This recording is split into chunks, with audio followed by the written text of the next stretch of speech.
It's really late, but these are the finished graduation caps.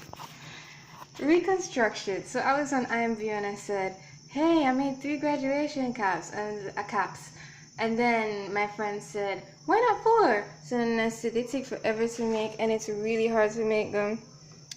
And then she said, go the extra mile. Oh, well, 2 hours later I went the extra mile. I tell you, they took a long time to make.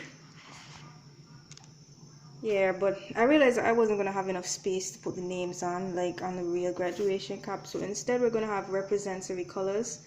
So I think that one's mine. I'm thinking of putting diamond on that. Let me see. One of them is for my sister. Where's the triple one?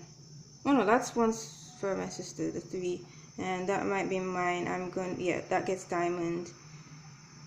That one is dad's.